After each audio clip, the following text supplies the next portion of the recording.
उधर असदुद्दीन ओवैसी ने वफ्द में शामिल अरकान पर नुक्ताचीनी की है। अंग्रेजी रोजनामे में शाया खबर पर असदुद्दीन ओवैसी ने अपना रद्द-ए-अमल जाहिर किया है। असदुद्दीन ओवैसी ने इस्लामोफोबिया से मुतासरीन अफराद का इंतखाब वफ्द में किया गया है, ऐसा कहा है।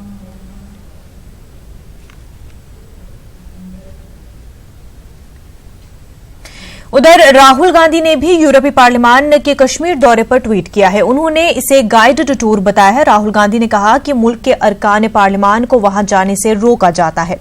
राहुल गांधी के मुताबिक ये गलत है। यूरोपीय पार्लियामानी अराकीन के कश्मीर दौरे पर कांग्रेस के सीनियर लीडर राशिद अलवी का कहना है कि हुकूमत की नीयत साफ नहीं है।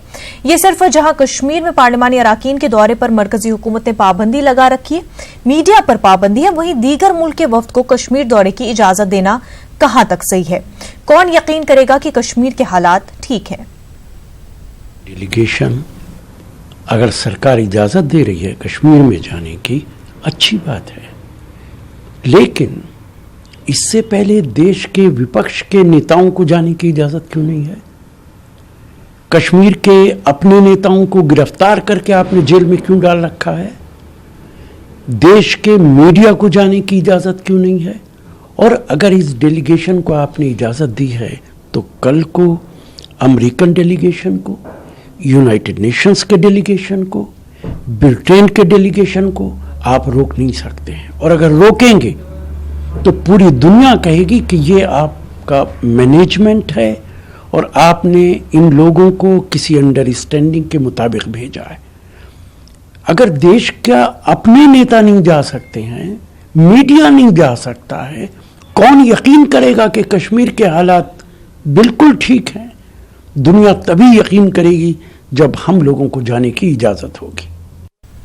यूरोपीय पार्लियामान के कश्मीर दौरे पर मुख्तार अब्बास नकवी ने रद्द-ए-अमल जाहिर करते हुए कहा कि कुछ लोगों को रोने की आदत है, वो मनफी सोच के आदी है।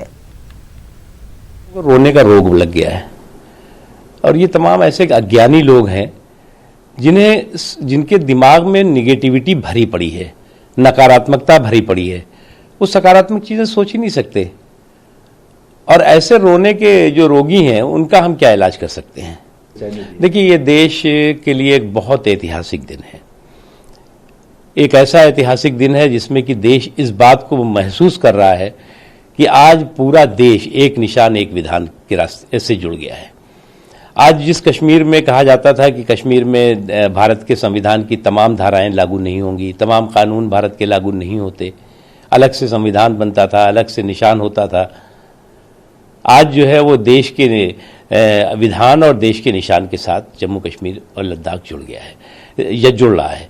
निश्चित तौर से एक बहुत बड़ा ऐतिहासिक क्षण है, गौरव से भरपूर क्षण है, न केवल भारत के लिए, भारत के लोगों के लिए, बल्कि जम्मू कश्मीर लेह करगिल के लोगों के। यूरोपीय पार्लियामान के कश्मीर दौरे पर आलमी उमूर के माहिर कमर आगा ने कहा है कि ये एक अच्छा कदम है। उन्होंने कहा कि वफ्द को सरहदी इलाके का दौरा भी करना चाहिए और उन्हें दिखाना चाहिए कि पाकिस्तानी गोलाबारी से किस हद तक घरों और फसलों के अलावा जानी नुकसान हो रहा है।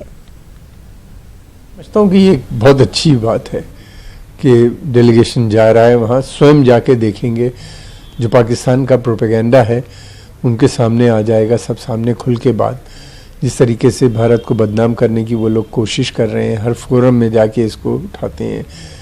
ह्यूमन राइट्स ऑर्गेनाइजेशन जिस तरह की बातें कर रही हैं, ख़ास तौर से अमेरिकन कांग्रेस में जो डिस्कशन हुआ, डिबेट हुआ, तो अब ये यूरोपियन आए हैं, ये जाएंगे, खुद ही देखेंगे कि वहाँ किस तरीके से हालात नॉर्मल हो रहे हैं। और दूसरी तरफ ये भी है कि वहाँ पे जो इंटरनल जो सिचुएशन है, आतंकवादी संगठन किस तरीके से ऑपरेट करते हैं, उनको किस तरह से पाकिस्तान से सपोर्ट मिलती है, सीमा के ऊपर सीमा रेखा का उल्लंघन, बार बार फायरिंग करना।